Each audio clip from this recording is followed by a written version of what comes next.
Hello, Mike. Okay. Alright, sige po. Good afternoon. Welcome po sa lahat. So, December na po, no? Nung nakaraan pa pala. December 4 na pala ngayon. Okay. So, magpapatuloy po tayo sa ating pag-aaral. Matthew pa rin tayo, no? Matthew chapter 1, verse 11. So, tingnan po muna natin yung 11. Verse 1, para makasabay din yung mga manonood nito. Ayan.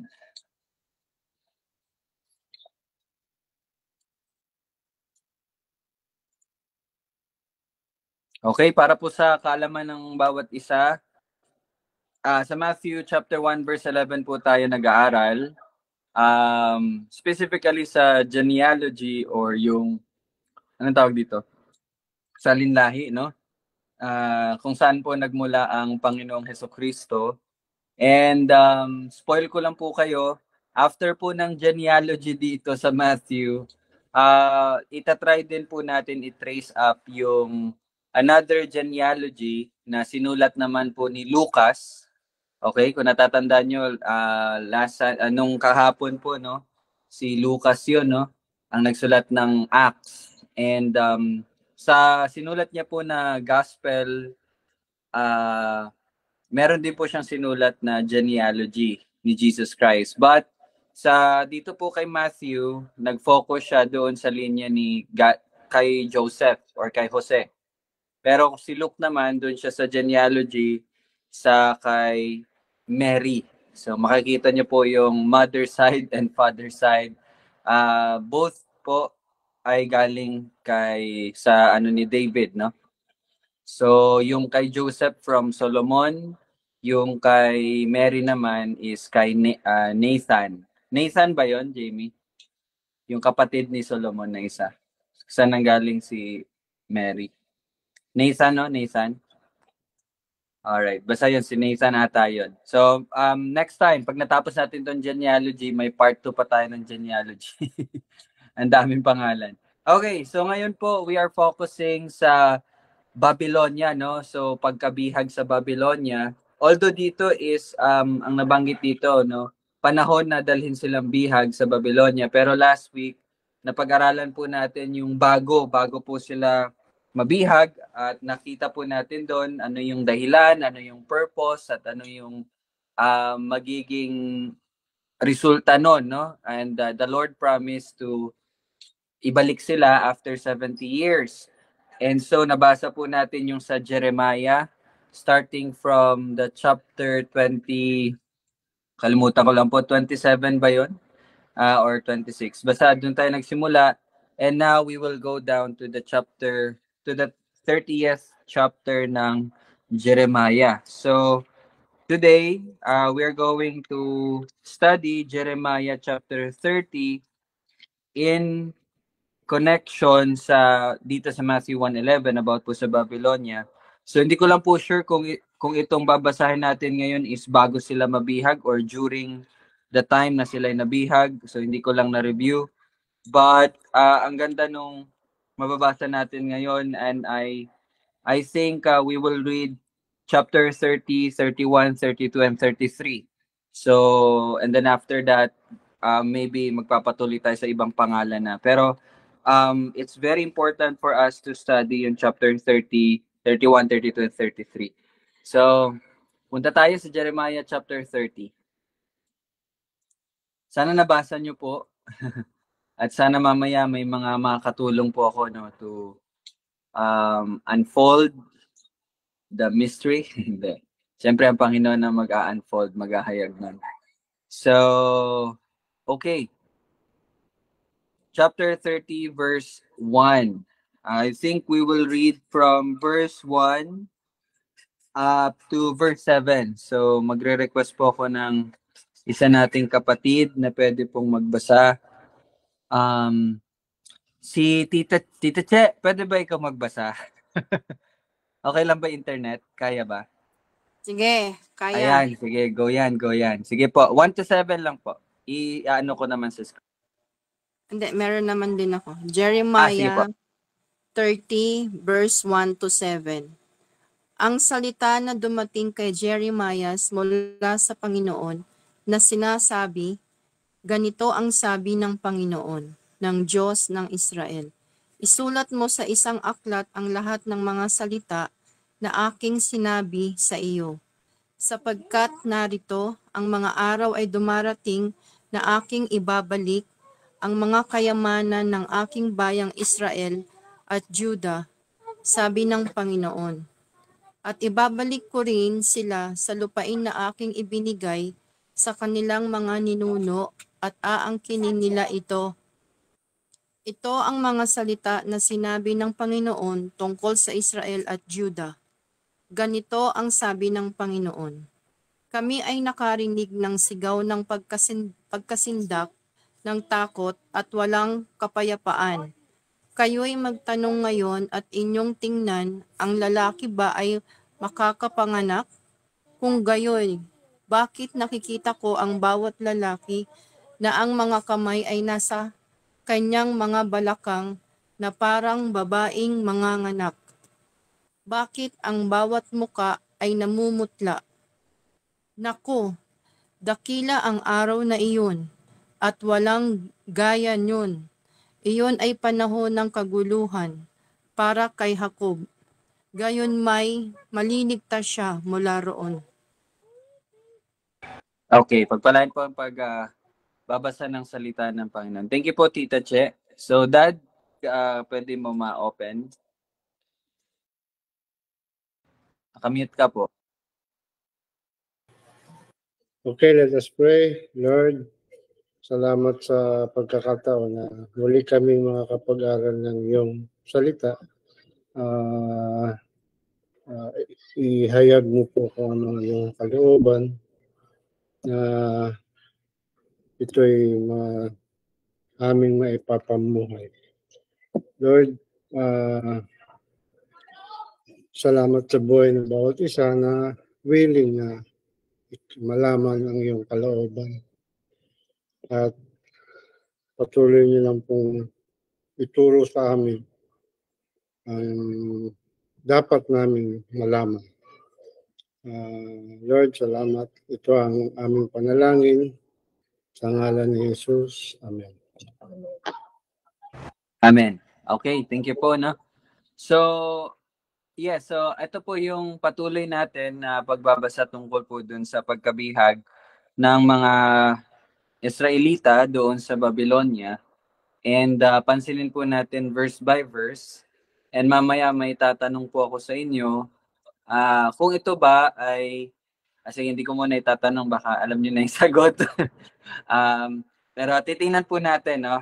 Kasi ako din po, by the grace of God, na-amaze lang din po ako sa itong chapter 30 and 31 kasi yun lang pa lang po nabasa ko kanina. Pero napakaganda talaga ng salita.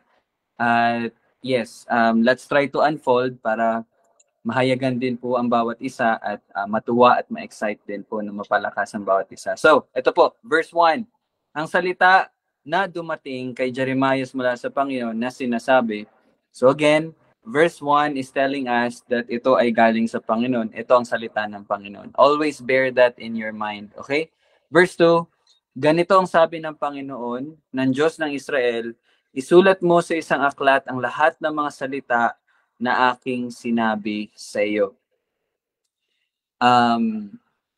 Gusto ko sanang itanong yung bawat isa, no? Bakit kaya in-highlight dito yung isulat mo sa isang aklat ang lahat ng mga salita? So ano lang po, kumbaga gusto ko lang po marinig yung idea ninyo or yung binasa nyo din po ito. Ano yung parang, ano ba yung pinapakita no ng Panginoon dito? At bakit kaya naisulat pa talaga yung dapat isulat mo, no? Ang ito sa isang aklat, no, yung mga sinabi niya.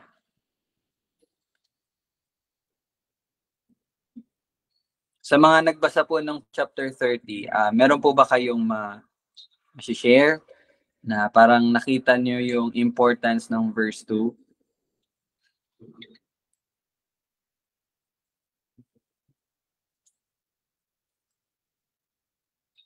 Sige, babalikan po natin yung tanong na yun, no?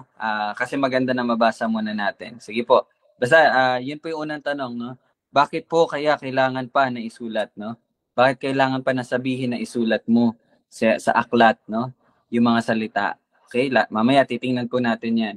And verse 3, sapagkat narito, ang mga araw ay dumarating na aking ibabalik ang mga kayamanan ng aking bayang Israel at Juda.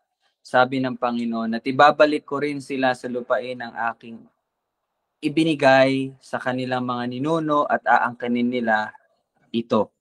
Okay? So dito po sa verse 3, ano po yung ano po yung tinutukoy dito ng Panginoon na ibabalik sila sa ibabalik ang mga kayamanan at ibabalik sila sa lupain, no? Saang lupain po ba to? Okay, madali lang po 'to sagutin. Saang lupain po ba ito?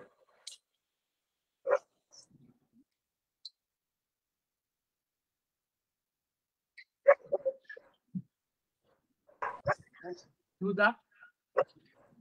Sa Juda po, okay? Or sa Jerusalem or sa Israel, no? Sa Israel. So ibig sabihin tama po 'yon. Salamat Tito Bong. Kasi ibig sabihin wala sila sa Israel, nabihag sila. So maybe itong chapter 30, itong sinulat na ito ay tungkol na to sa nabihag na po sila. So or parang nagiging parang futuristic lang yung pagkasulat. So pero alam naman natin na mabibihag talaga sila. Pero this is the promise of God. And I think nabasa din po natin sa chapter 29 na after 70 years, ibabalik sila ng Panginoon doon sa, yun nga, sinabi ni Tito Bong, sa Juda, Jerusalem, sa Israel. So, yun, ibabalik sila, no? Okay. Now, titingnan po natin to ulit yung verse 3 mamaya. Okay, verse 4, ito ang mga salita na sinabi ng Panginoon tungkol sa Israel at Juda. Okay? And verse 5, ganito ang sabi ng Panginoon, kami ay nakarinig ng sigaw ng pagkasindak, ng takot at walang kapayapaan. Kayo'y magtanong ngayon at inyong tingnan, ang lalaki ba ay makakapanganak? Kung gayoy, bakit nakikita ko ang bawat lalaki na ang mga kamay ay nasa kanyang mga balakang na parang babaeng mga anak? Bakit ang bawat mukha ay namumutla? So, verse 6 is showing to us yung napakahirap na sitwasyon po, no? 'Di ba? Yung panganganak hindi talaga yan madali, 'di ba? So mga nanay, alam niyo po yung pakiramdam no ng mga anak. So ako din po, hindi joke lang. Alright, so mahirap, no? Mahirap talaga. Meron pang kasabihan sa mundo na parang yung paa mo parang nasa swimming pool. Hindi. Isang paa mo. Parang gano'n, no? Kasi it's possible na mamatay din yung mother, no? Sa panganak. So doon natin makita yung napakahirap talaga na sitwasyon. Okay. Tandaan niyo po yan, ha? Titingnan natin mamaya. Verse 7, nako, no? Dakilang araw na iyon. At walang kaya niyon. Iyon ay panahon ng kaguluhan para kay Jacob. Gayon may maliligtas siya mula roon. So, sabi dito, yun yung time na darating na yun is napakahirap talaga. Pero maliligtas, no? Maliligtas si Jacob, no? Mula doon sa paghihirap na iyon. So, maybe marami sa atin na mag-iisip ngayon na ito ay patungkol sa yun, yung paghihirap nila sa pagkabihag nila sa Babylonia. Tama po ba? Yun po ba naisip nyo? No, yung pagkabihag nila. Sige. Patuloy po tayo magbasa, no? Verse 8 hanggang 11. Okay? 8 hanggang 11. Si Tita Che, pwede ba ulit? Ikaw po tigabasa ngayon eh. 8 to 11 po. 8 to 11, okay. At mangyayari sa araw na iyon, sabi ng Panginoon ng mga hukbo, na aking babaliin ang pamatok mula sa kanilang leeg, at aking lalagutin ang kanilang mga gapos at hindi na sila aalipinin pa ng mga dayuhan. Ngunit kanilang paglilingkuran ang Panginoon nilang Diyos at si David na kanilang hari na aking ibabangon para sa kanila. Kaya't huwag kang matakot, o Jacob, na aking lingkod, sabi ng Panginoon, ni Manlupaypay o Israel, sapagkat ililigtas kita mula sa malayo, at ang iyong mga anak mula sa lupain ng kanilang pagkabihag. Ang Jacob ay babalik at magkakaroon ng kapayapaan at kaginhawaan, at walang tatakot sa kanya, sapagkat ako'y kasama mo upang iligtas ka, sabi ng Panginoon. Lubos kong lilipulin ang lahat ng mga bansa na kung saan ay ikinalat kita, ngunit tungkol sa iyo ay hindi kita lubos na lilipulin. Parurusahan kita ng makatarungang sukat, walang pagsalang, hindi kita iiwan na hindi napaparusahan. Sapagkat, ay, 11 lang po. Thank you, Tita 11 Che. lang. Okay. Alright, so, I think yung binasa po natin na verse 8 hanggang verse 11, makakapag-isip talaga tayo, no, na, okay, again, tanong ko po sa inyo, ito bang binabanggit dito na araw na iyon ay pagliligtas ng Panginoon sa mga Israelita mula sa pagkabihag nila sa Babylonia? So yun po yung tanong ko po, di ba kanina? Ito ba yun? Ito ba yung tinutukoy dito ng Panginoon? So tingnan po natin. Sabi naman dito sa verse 8, at mangyayari sa araw na iyon, so yung iyon po na sinasabi natin dito, again, tanong ko po, ito ba ay tungkol sa pagliligtas ng Panginoon sa mga Israelita mula sa pagkabihag nila sa Babylonia? Tingnan natin yung detalye. Sa araw na iyon, aking babaliin ang pamatok mula sa kanilang leeg. Natatandaan niyo po ba itong mga salitang ito? Babaliin yung pamatok at leeg. May natatandaan may natatandaan po ba kayo na nabasa natin itong mga salitang ito? Pamatok at leeg. Last week, natandaan niyo po ba? Meron po ba? Meron. Meron, no? Ano po yun? Patungkol po yun sa... Patungkol sa yung paglalagay ng mga dito. Yung sa Babylonia ba, na maglagay sila ng pamatok sa leeg para hindi sila maano. Okay. Sige Dad. Tama na yung first part.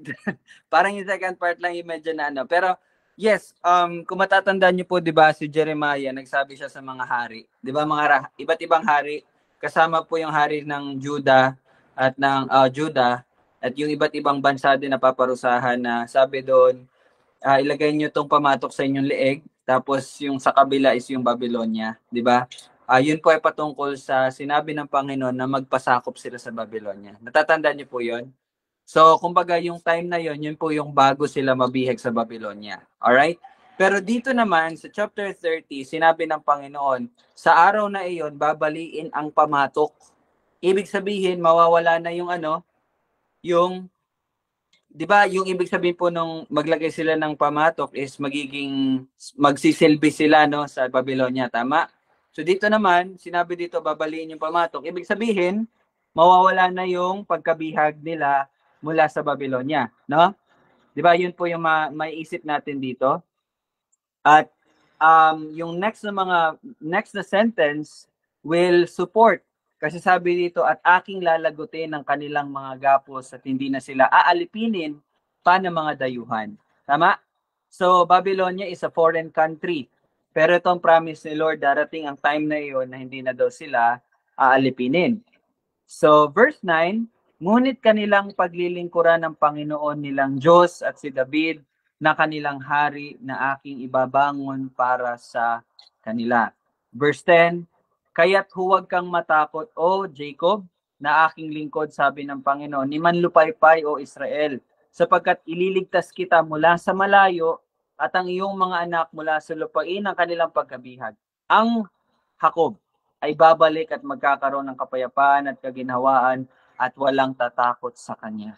So again, tatanungin ko po kayo, mga kapatid, ito ba ay patungkol sa pagkabihag ng Israel sa Babylonia? Ito ba ang tinutukoy ng Panginoon? Is it the same sa promise ng Panginoon na after 70 years ay ibabalik ang Israel sa Babylonia. Is this the same doon sa sinabi doon sa 70 years? Yun po ang tanong ko po sa inyo. Si Jamie said yes. Dad said yes as well. Sino pa? Sino pa po mag-yes? Mom said yes. Si Siren pala, ma'am. Nasaan? Syudad. Sa syudad na naman. Okay. Sige. Siya. Okay. Sige. Yes ba? Yes? Binigyan niya ng ano yung ano eh. Sige, Binigyan sila ng Panginoon ng kapahingahan yung taga-Israel eh. Kasi nakita niya yung paghihirap noon. Alam mo naman ng Diyos eh, pagka nakikita niya yung mga Israelita ng panahon na yun na nagbabalik loob, kaya hinahayagan niya ito. Kaya, ito. Sumusunod sila sa kalooban ng Panginoon eh, kaya ginagawa nila ang lahat para sa kaluluwati ng ating Diyos. Okay. Salamat, Lolo Myong, no? So, I think binanggit dito ni Lolo Myong yung nabasa din natin sa verses 5 hanggang verse 7, no? Yung sinasabi dito na yung narinig, okay, pakita ko po sa inyo, no? Verse 5, no, narinig ng Panginoon ang sigaw, pagkasindak, takot, no, walang kapayapaan. Then sabi ni Lolo Myong, nagbabalik loob sila, kaya yun, ililigtas sila ng Panginoon. So, okay, ang sagot po doon sa tanong ko ay tingnan natin. Tingnan natin. Okay, tatanungin ko po kayo, no? Punta tayo sa verse. Okay, teka lang po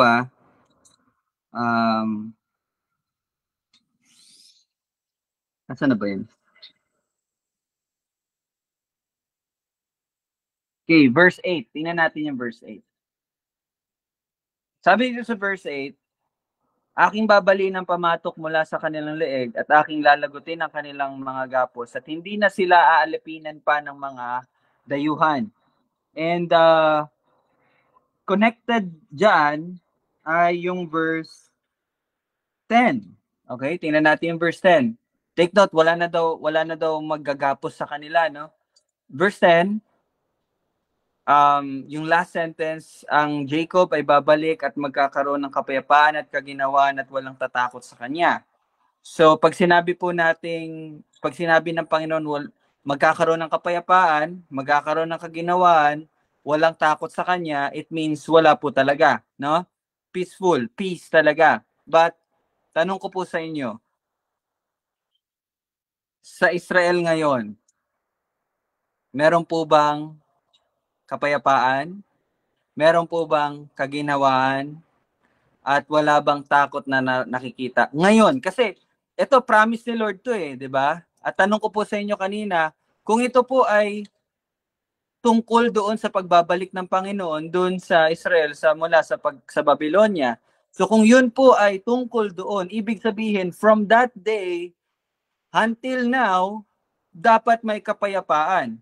Dapat may kaginhawaan. At wala nang takot sa kanila. Pero tanong ko po sa inyo, yun ba ay totoo ngayon sa Israel? Yes or no? No, di ba? No. Hindi po. No. Hindi po, no. Yes, so sabi po ni Tita Amy, no, strong no. No? Hindi. No? Hindi po talaga. Sige, tingnan pa po natin. Tapos,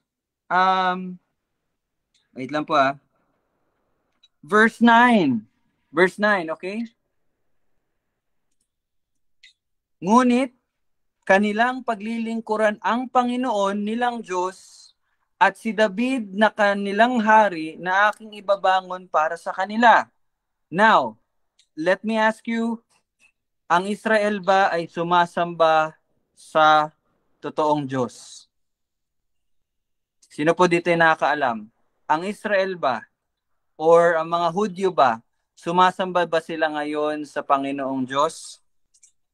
Sabi ni Jamie, no. And another strong supporting no. Sabi dito, paglilingkod na nila ng Panginoong Diyos at si David na kanilang hari, tanong ko po sa inyo, ito ba ay si David? Yes or no? Si David ba ito? Itong tinutukoy dito? Kasi di ba? At si David na kanilang hari. Ito ba ay si David? Yes or no? Okay, David na kayo naman doon. Ano? Ha? Hindi. David nga yun. Di ba nakasunod? Sige po, parang nagdi-discussion sila. sila Lola. Sige po, ano pong ano nyo dyan? Sige lang po, magsagot lang. Hindi daw, hindi. Hindi. Parang laban o bawi sila. Okay, sagot po nila is hindi. Okay. Sino po dito magsasabi na si David? Ito. Si Yana, gusto ko marinig yung ano. Kasi aral to ng aral kanina eh. Kaya mula umaga hanggang ngayon nag-aaral yan. Sige po, Ate Yana. Yes or no lang?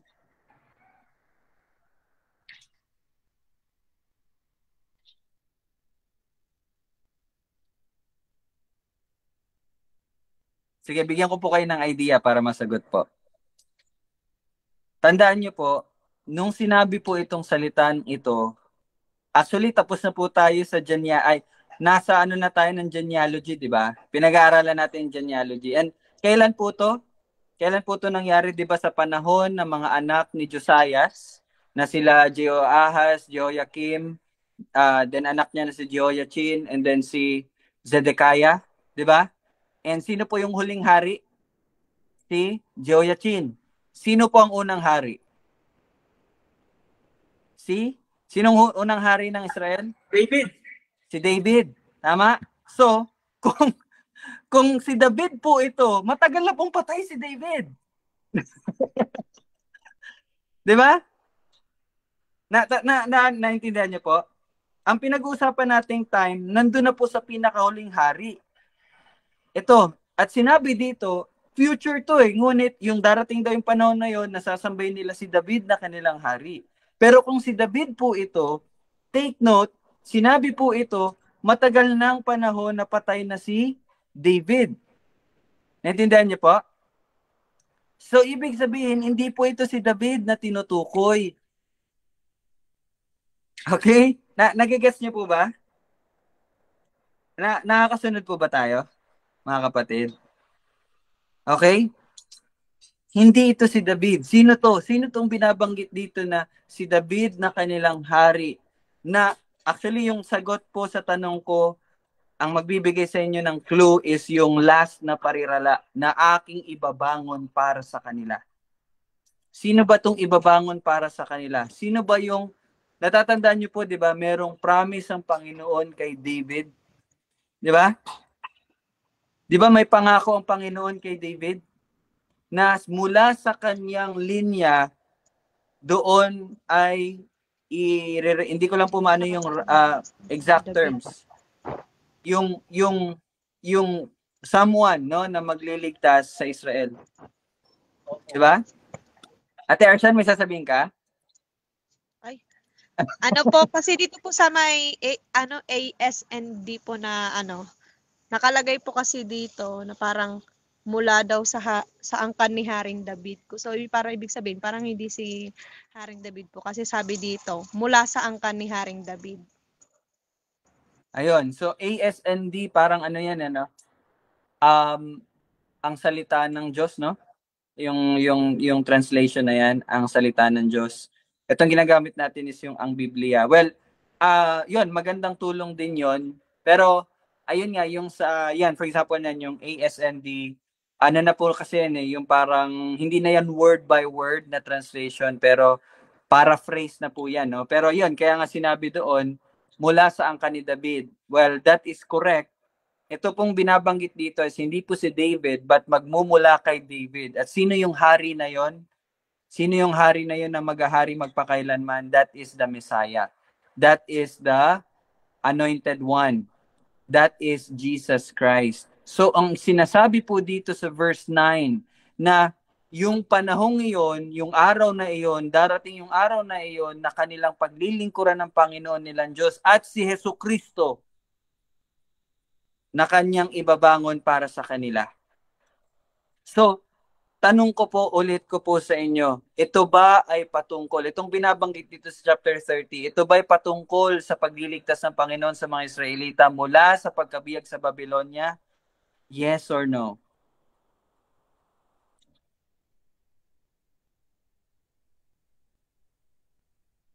But wala pa rin po kayong sagot. Very clear na.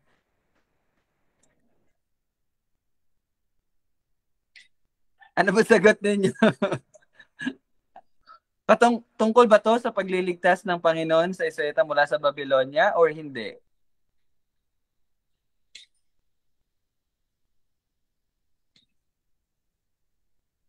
Again, yung binabanggit dito na araw na iyon is ito po yun, no? Ito, verse 9, paglilingkuran nila ang Diyos at si Jesus Christ. And verse 8, wala nang aalipin sa kanila. And verse 10, may kaginawaan na at kapayapaan na, wala nang takot. Yun po yung araw na binabanggit dito ng Panginoon. So, ito ba ay patungkol doon sa 70 years, after 70 years or hindi?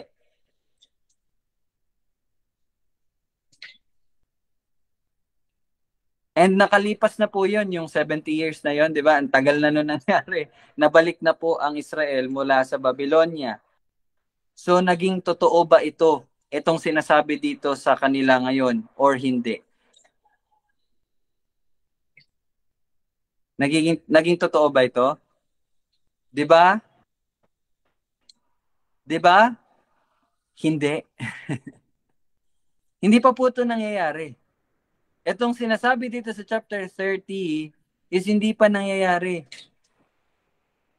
Okay? Naririnig niyo po ba yun, mga kapatid? Hindi pa po ito nangyayari. Okay? Kasi yung araw po na binabanggit dito na sinasabi, no? And tingnan natin sa verse 11, sapagkat ako'y kasama mo upang iligtas ka, sabi ng Panginoon, no? Yes, yung araw po na iyon ay ang tinatawag natin na pagbabalik ng Panginoong Hesukristo. This is the millennial kingdom or yung paghahari na po ng Diyos. Okay? So, kaya nga po, di ba, napakaganda po aralin ang salita ng Panginoon. Kung babasahin talaga natin siya ng ano-ano lang, may isip talaga natin, tungkol to sa yon, dahil nga nabiyag sila sa Babylonia, ibabalik ng Panginoon sila sa ganito, ganyan. Pero, if babasahin nating maigi, and sa pamagitan ng paghahayag ng Panginoon, we will understand na ito po ay patungkol sa paghahari ng Panginoon at Panginoong Hesukristo. At ito po ay patungkol sa kaligtasan. No, na wala na talaga, no? Ito, patandaan niyo po no, verse 10. Wala nang may kapayapaan na, may kaginhawaan na at wala nang takot. Pero until now nangyayari at nangyayari pa rin ito. 'Di ba? Kasi hindi pa dumadating po yung time na ito. And hindi pa po ang Panginoong Hesukristo ang naghahari. 'Di ba? Sino pa ang naghahari? No, ang prinsipe ng himpapawid. That is Satan. Pero God's promise is mangyayari talaga. So ang tanong, ito ba ay para lang sa mga Israelita? Itong binabasa natin ngayon, ito po ay isinulat ni Jeremiah. Kaya nga po tanong ko po kanina verse 2. Bakit kailangang sabihin ng Panginoon na isulat mo sa isang aklat ang lahat ng kanyang mga salita? Bakit po? Kasi hindi pa ito nangyayari at ito ay mangyayari at para malaman nating lahat. Hindi lang ang mga Hudyo. And ngayon nababasa at nakikita at nalalaman natin yung plano ng Panginoon na pagliligtas. Sasagutin ko na po yung tanong ko, hindi lang sa mga Hudyo, but pati na rin sa mga Hentil. And that is us. Pero tayo po ang tinatawag na totoong Israel. Naririnig niyo po ba yon, mga kapatid? Ibig sabihin, ang sinasabi dito ng Panginoon na Israel is ang totoong Israel. Kasi hindi po lahat ng taga-Israel or mga Hudyo ngayon ay totoong Israelita. Sino po ang totoong Israelita? Sila po ang mga anak ni Abraham. Sino po mga anak ni Abraham? Yung bang mga nanggaling sa kanya? Hindi po, but nanggaling sa kanya sa pangako. At sino yun sila? Ang mga mananampalataya. Naintindihan niyo po ba, mga kapatid? Ito pong sinasabi dito, yes, although ang konteksto nito ay yung pagkabihag ng Israelita sa Babylonia, but the Lord is talking not only on that. Ang sinasabi po ng Panginoon dito is the general, and which is yun talaga ang main purpose niya, ang pagliligtas hindi po sa pisikal, hindi po sa pagkabihag mula sa Babylonia, hindi po sa pagkabihag mula sa ibang bansa, but ang pagkabihag natin mula sa pagkaalipin natin sa kasalanan. Ito po yung kaligtasan na binabanggit dito sa Jeremiah chapter 30, the salvation of His people. Not from, yun, di ba, may binasa tayo from verses 5 to verse 7 na sabi dito, narinig ko yung sigaw ng pagkasindak, ng takot, walang kapayapaan, no? Pati yung mga lalaki daw, no? Darating yung time, no, na namumutla, parang nanganak na sila. Parang ganun po ang sinasabi dito, di ba? Gayon may maliligtas si Jacob mula dito, no? So, sa tingin niyo po ba ang concern ng Panginoon ay ang physical na paghihirap natin? Sa tingin niyo po ba yun po ang main na concern ni Lord, ang paghihirap natin sa katawan, ang paghihirap natin sa mundong ito, at doon tayo niya ililigtas? Sa tingin niyo po ba ganun po ba, mga kapatid? Hindi. But the main concern of God is our spiritual poverty, our spiritual corruption, our spiritual deadness. Di ba? Our spiritual alienation from God. Yun po ang concern niya. So yung salvation, kaligtasan na tinutukoy niya dito is more than, higit pa sa pagkabihag sa Babylonia. No, it's more than that. But ang pagkabihag natin mula sa kasalanan na nagdudulot ng kamatayan at kapahamakan. Doon po tayo niligtas ng Panginoon. Kaya nga, di ba, in verse 9, on that day, paglilingkuran nila ang Panginoon at ang si David na kanilang hari, which is the Messiah, the Lord Jesus Christ.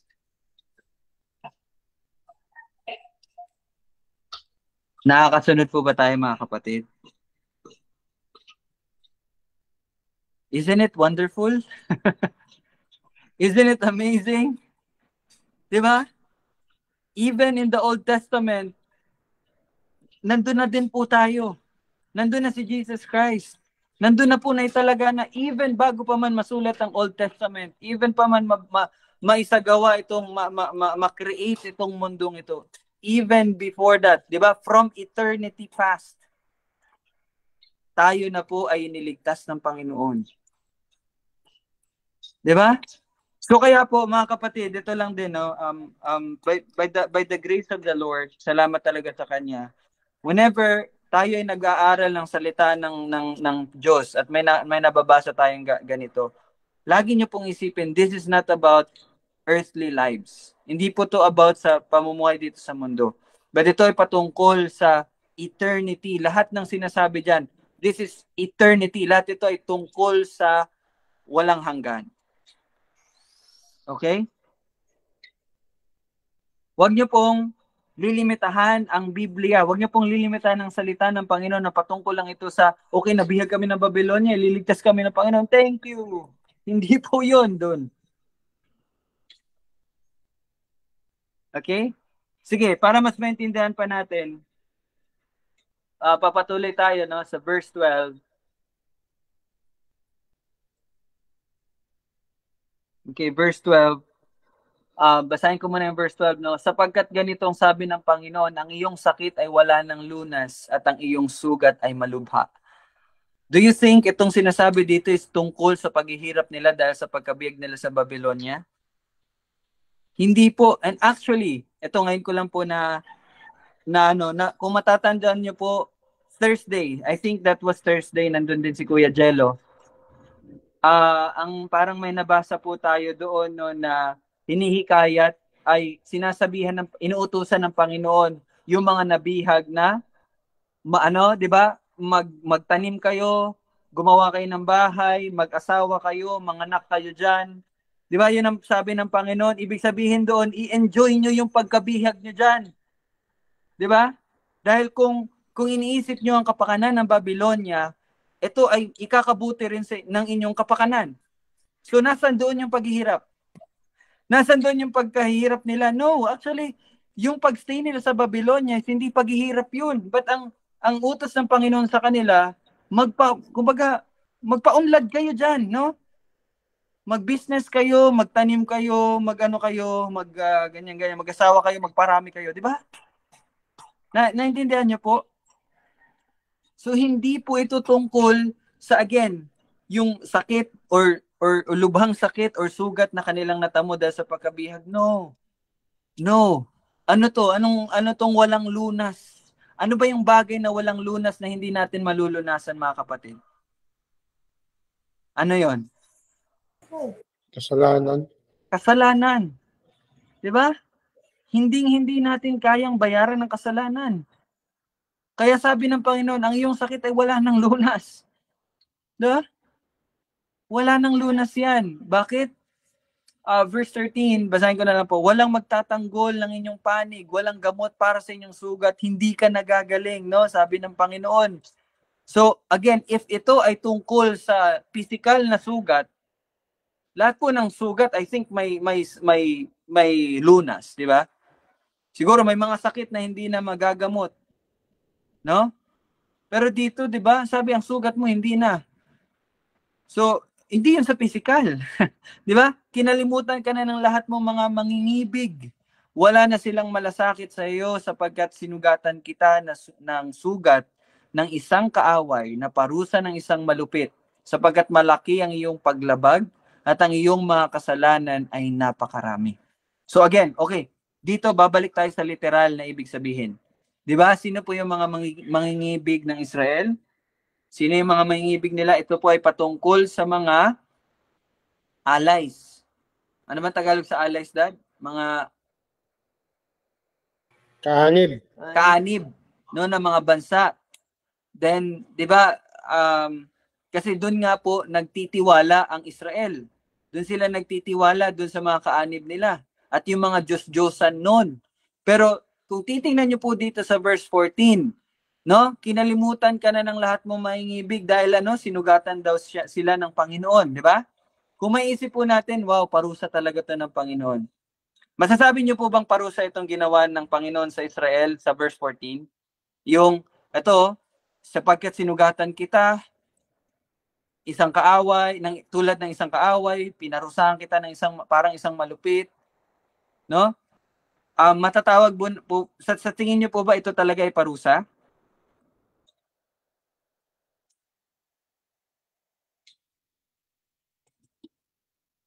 Parusa po ba ito? Actually, nangyari na to, 'di ba? Pinarusahan ng Panginoon ng Juda ang Israel, pati na din po yung mga mangingibig ni Juda, no? Pero again, tatanong ko po sa inyo, parusa ba ito?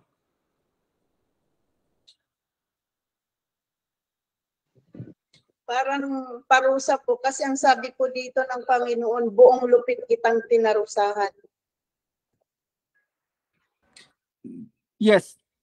Actually, Tama po yung sagot ni Tita Susan. Parusa po ito. It is parusa. I-Englishin ko pa sana. Parusa to. Okay? Yes, it is a parusa. Pero kung titingnan po natin sa kabuuan ng storya, actually ito po ay pagliligtas ng Panginoon. Why? Bakit? Kasi nung ginawa yun ng Panginoon, kinalimutan na sila ng kanilang mangingibig. Yun nga yung mga iba't ibang bansa. Bakit? Ano ba? Bakit sinabi mong pagliligtas? Kasi yung ibang bansa ang nag-udyok sa Israel upang sila ay sumamba sa ibang Diyos-Diyosan. 'Di ba? Ang ibig sabihin po ng pakikianib nila sa ibang bansa ay pagsamba din nila sa Diyos-Diyosan nung mga bansang iyon. Well, yes, pinarusahan sila ng Panginoon, giniba sila, pero actually, yun po ay pagliligtas din ng Panginoon sa kanila mula doon sa pagsamba sa mga Diyos-Diyosan. Nang makita nila na iisa lang ang tunay na Diyos at hindi kayo maliligtas nung mga Diyos, nung mga ibang bansa kung saan kayo nagtitiwala, hindi yan ang mga Diyos. No? Nakita niyo po yun? Di ba? Yes. Kaya nga po, ganun din po yan sa atin. Yung pagdidisiplina ng Panginoon, masakit yun, pero it is for us. Parusa yun, yes, dahil sa nagawa nating kasalanan. Pero again, the ultimate purpose of those things is para din sa ating ikabubuti. It's the same thing na nangyayari dito. Naintindihan niyo po yun? Kaya praise be to God kasi lahat ng tunay ang salita ng Panginoon. Romans 8:28, lahat ng nangyayari at ginagawa ko sa buhay ng is for His or her good. Di ba? Romans 8:28. Sensya hindi ko lang na-verbalize yung correct words pero dapat ma-memorize din natin yan. No? Verse 15. Bakit iniiyakan mo yung sakit? Ang iyong karamdaman ay wala ng lunas. Parang ironic. Parang sinasabi sa una, bakit mo iniiyakan ang iyong sakit? Parang, wag mo iyakan yan. Pero sa next sentence, ang iyong karamdaman ay wala ng lunas. Ironic, no? Ironic, di ba? Di ba dapat ang sabihin dito, umiyak ka talaga kasi wala ng lunas. Pero dito, bakit ka umiyak? Bakit mo iiyakan yan? Di ba? Pero bakit parang ironic yung pagkasabi dito? May kita natin mamaya-maya. Sapagkat malaki ang iyong paglabag at ang iyong mga kasalanan ay napakarami na ginawa ko ang mabagay na ito sa iyo. So, wag niyo po munang pansinin yung tanong. Pansinin niyo lang yung pangalawang sentence. Ang iyong karamdaman ay wala ng lunas sapagkat malaki yung paglabag, ang iyong kasalanan ay napakarami, kaya ginawa ko itong bagay sa iyo. Kaya pinarusahan kita. Pero again, sinabi ko nga po kanina na again, it's part of salvation o pagliligtas ng Panginoon. Ngayon, bakit sinasabi dito? Bakit iniiyakan mo ang iyong sakit? Para bang sinasabi, wag mong iyakan. Yan. Why? Titingnan natin. Kaya't silang lahat na lumalamon sa iyo ay lalamunin, at lahat mong mga kaaway, bawat isa sa kanila ay pupunta sa pagkabihag, silang mananamsam sa iyo ay magiging samsam, at lahat ng sumisila sa iyo ay ibibigay ko upang masila. Ano ba ibig sabihin ng masila? Ano ba sa English? Ano ba sa English translation? Or dyan sa ASND? Teka lang po, tingnan po natin, no?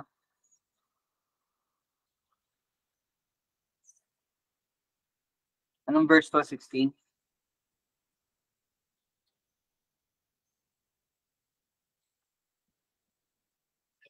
Devoured. Plunder pula. Okay. Ay, masila. Okay. Masila is parang prey, yung parang hinahunting, parang ganun ba, no? No? So, itong verse 16 will give us a hint. Bakit sinabi ng Panginoon, bakit iniyakan mo ang sakit? No? Yes, wala kang lunas. Parang ganun, oo, wala na yung lunas. Dahil yan nangyari sa iyo, ginawa ko yan sa iyo dahil grabe yung paglabag mo, grabe yung kasalanan mo. Pero no, may pero. Itong mga lumalamon sa iyo ngayon, itong mga bumibihag sa iyo ngayon, itong mga sumisila sa iyo ngayon, itong mga nagnanakaw at sinasamsama yung mga kayamanan ngayon, babaliktad yun, no? Mangyayari yun sa kanila. And verse 17, sapagkat ito yung dahilan, bakit sinabi ng Panginoon, bakit mo iniyakan na yung sugat? Sapagkat panunumbalikin ko sa iyo ang kalusugan.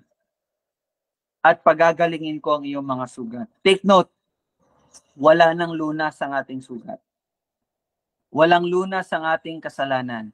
We can never, ever pay the debt of our sins. Hindi natin kayang bayaran yon. Wala tayong pag-asa. We cannot save ourselves. Ngunit sapagkat panunumbalikan ng Panginoon ang kalusugan. Again, is it about physical health? Ito ba ay tungkol sa kalusugan natin sa physical? Again, no, it is not. Pagagalingin ko ang iyong mga sugat. Ano yung sugat na yun? That is our sin, sabi ng Panginoon. Sapagkat tinawad ka nilang mga itinakwil. Ito ang Zion, walang nagmamalasakit sa kanya. Kasi maraming nangungutya, no? Maraming parang ano tawag diyan, yung dinadown, yung Israel. Well, no, ito totoo po to. Kung babasahin niyo po yung salita, parang ito bumalik tayo sa literal, yung maraming nagsasabi sa Israel. Ito totoo to. Maraming nagsasabi sa Israel, yung mga iba't ibang bansa, iniwan, kasi dati po talaga ang bawat bansa may Diyos talaga yan, no? So kapag ang isang bansa ay nalulupig, isa sa mga maiisip nila, hindi sila siniligtas ng Diyos nila. Parang ganon. So yun din po yung mga sinasabi ng karatig bansa sa kanila. Wala na, iniwan na to, hindi na nagmamalasakit yung Panginoon sa kanila. Pero ipinakita ng Panginoon ang pagliligtas. Ipinakita ng Panginoon na siya ang tunay na Diyos sa pamamagitan ng pagliligtas niya dito sa mga Israelita. Again, literal po ito munang sinasabi ko. Literal na pagliligtas. Okay? Ganito ang sabi ng Panginoon. Meron lang pong gustong basahin kasi para mas maintindihan ninyo, no? Punta tayo sa verse 18. Although 5:30 na, let's give me some time. Gusto ko lang mabasa kasi yung Sige, babasahin ko po muna mga kapatid. Sana naka-follow po kayo, sana naririnig nyo. Ganito ang sabi ng Panginoon, narito ibabalik ko ang mga kayamanan ng mga tolda ni Jacob, at kahabagan ko ang kanyang mga tirahan. Ang lungsod ay muling itatayo sa kanyang lugar, at ang palasyo ay tatayo sa dati niyang kinalalagyan. This is another hint para sa atin na hindi po talaga ito patungkol sa literal. No? Why? Kasi sabi ng Panginoon, ibabalik ko, muli kong itatayo ang kanyang lugar. At ang palasyo ay itatayo ko. Ngayon, nakita nyo ba? Nakatatag ba? Nakatayo ba? Ang palasyo? Ang templo? Ang sambahan? Nakatayo ba ngayon? Di ba wala? Pero saan natin makikita ang muling pagtaguyod nun? Revelation. Revelation, sabi ni John, and I look up into heaven and I saw the holy city from heaven. That's the New Jerusalem. Ito po ang tinutukoy dito sa verse 18. Itatayo ko ang kanyang lugar, ang palasyo. That is the New Jerusalem, the holy city. Kung babasahin niyo po yung Revelation, yun po ay naisulat doon. Yun po ang binabanggit dito sa verse 18. Mga kapatid, naririnig niyo po ba ang salita ng Panginoon? Verse 19, buhat sa kanila ay magmula ang mga awit ng pasasalamat. Diba? At ang mga tinig ng mga nagdiriwang, pararamihin ko sila at sila hindi mababawasan. Listen, sila hindi mababawasan. Diba? At ano ang sabi ng Panginoong Jesus sa John? Sabi ng Panginoong Jesus sa John, no? Wala ni isa sa kanyang tupa ang mawawalay sa kanya or mawawala sa kanya, diba? Lahat ng ibinigay ng Diyos Ama sa kanya ay mananatili. And it is true. Sila'y hindi mababawasan. Akin silang pararangalan at sila'y hindi magiging hamak. Nangyayari na ba yan ngayon? Hindi pa. Diba? And verse 20, at ang kanilang mga anak ay magiging gaya ng una, at ang kanilang kapulungan ay matatatag sa harapan ko, at parurusahan ko ang lahat ng umaapi sa kanila. Ito naman po ay patungkol sa the great judgment. Okay? The great white throne judgment. No? Paparusahan lahat ng umaapi. Kaya nga ito, nakukunik ko lang po ito sa James. Diba? Anong sabi ni James? Kapag po tayo ay nahamak, kapag po tayo ay pinagmamalabisan ng mga mayayaman o mga makamundo, huwag po tayong gumanti. Why? Kasi nasa kanya ang pagpaparusa. And this is true, di ba? Paparusahan ng Panginoon. On that day, pagbabayaran ng lahat ng mga masasama, ang mga kasama na kanilang ginawa. In verse 21, ang kanilang pinuno ay magiging isa sa kanila. Ito, napakaganda ito, verse 21. Ang kanilang pinuno ay magiging isa sa kanila. At ang kanilang tagapamahala ay magmumula sa gitna nila. Palalapitin ko siya. Take note, verse 21. At siya'y lalapit sa akin. Sapagkat sino ang mangangahas na lumapit sa akin? Sabi ng Panginoon. Ito po, kung matatandaan niyo po, John chapter 1. In the beginning, the Word was God, and the Word was with God. Ano yung una? In the beginning, sorry, nakalimutan ko yung exact. In the beginning was the Word, and the Word was with God, and the Word was God. And in verse 14, the Word became flesh and dwelt among them. Ito po ang maano natin dito sa verse 21, di ba? Ang kanilang pinuno ay magiging isa sa kanila. Magiging isa sa kanila.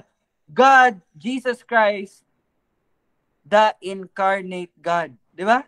Ang Diyos na nagkatawang tao, magiging isa sa kanila.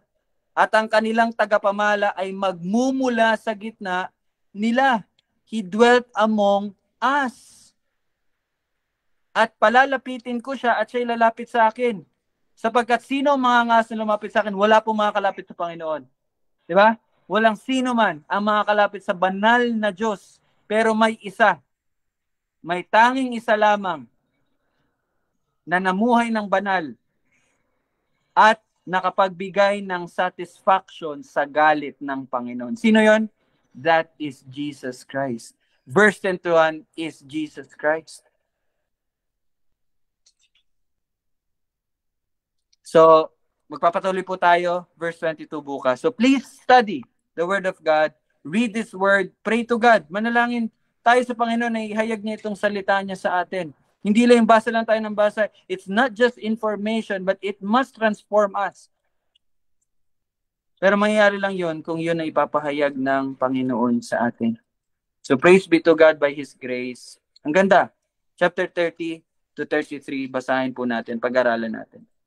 So let us close, let us pray. Father in heaven, maraming salamat po sa iyong salita. Patuloy mo pong ipahayag ang katotohanan at ang mga misteryong ito, Panginoon. Tunay nga, O Lord, na ang pagliligtas mo sa amin ay itinalaga mo na noong una pa.